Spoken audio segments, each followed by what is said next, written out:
გამარჯობათ, მე ვარ ხვიჩა პაპაშვილი, სოფელ კარდენახიდან. გვაქვს სოფლის მეურნეობა, ვენახი, რამდენიმე ჯიშის ვაზი გვაქვს, საფერავი, რქაწითელი, სუფრის ყურძენი, გვაქვს კიდევ რამდენიმე ჯიშის ატამი. ვენახი გვაქვს გაშენებული სავარაუდოდ 2 ჰექტარამდე, ატამი გვაქვს გაშენებული სადღაც 4 ჰექტარამდე. საჭიროა დროული მოვლა, როგორც პირველი დაწყება რაც გვაქვს გასხლიდან, შეყელვიდან და ასე შემდეგ.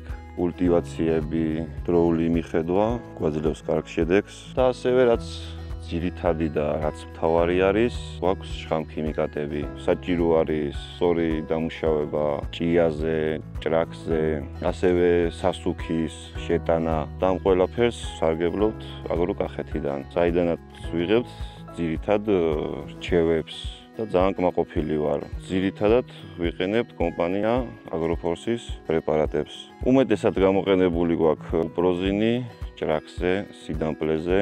უმაღლესი წამალი არის გერმანული წარმოების არის და უმაღლესი შედეგი აქვს. ყურძნის ჭიაზე გამოვიყენეთ ფეტოლინი, რომელიც კაი შედეგი მოგვცა, უმაღლესი. ფესვიდან სასუქს ვიყენებთ ტერამილს. უმაღლესი არის. ხუჭუჭაზე გვაქვს ეგ დამუშავება, ასეთი. კვებავებმაც კაი შედეგი მოგვცა. ასევე გამოვიყენეთ მეგაფოლი, ბიოსტიმულატორები. ძალიან მადლიერი ვარ აგროკახეთით. პრეპარატებიც უმაღლესი აქვთ.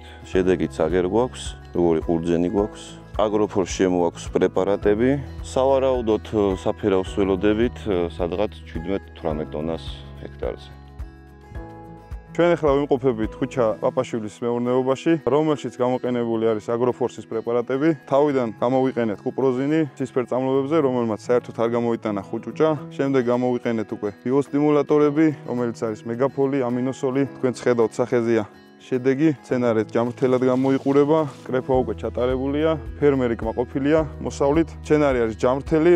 კარგი ზრდა აქვს. კომპანია აგროფორსის მცენარეთა მოვლის საშუალებები კახეთში უკვე ფართოდ არის გავრცელებული. უკვე ძალიან ბევრი ფერმერი იყენებს მას და ძალიან კმაყოფილი ფერმერები გვყავს. მაგალითის სახეზეა, აქ არის გაშენებული ატამის სხვადასხვა ჯიშის, ვენახების სხვადასხვა ჯიშის. არანაირი დაავადება არ აღინიშნება ვენახში. ვენახში გამოვიყენეთ ჭრაკის წინააღმდეგ გარსია, ნაცრის წინააღმდეგ გამოვიყენეთ არვიკა, ყურძნის ჭიის წინააღმდეგ გამოვიყენეთ დეტოლიემა, რომელმაც იდეალური შედეგი მოგვცა. ზოგადად აგროფორსის მთავარი მიდგომა არის ის, რომ მცენარეში ნაკლებად გამოვიყენოთ ქიმიკატები, ჩვენ ვცდილობთ რომ გამოვიყენოთ ბიოსტიმულატორები, ბიოპრეპარატები, რითიც მცენარეს გაუძლიერებთ იმუნიტეტს და დაავადებების მიმართ იქნება მდგრადი.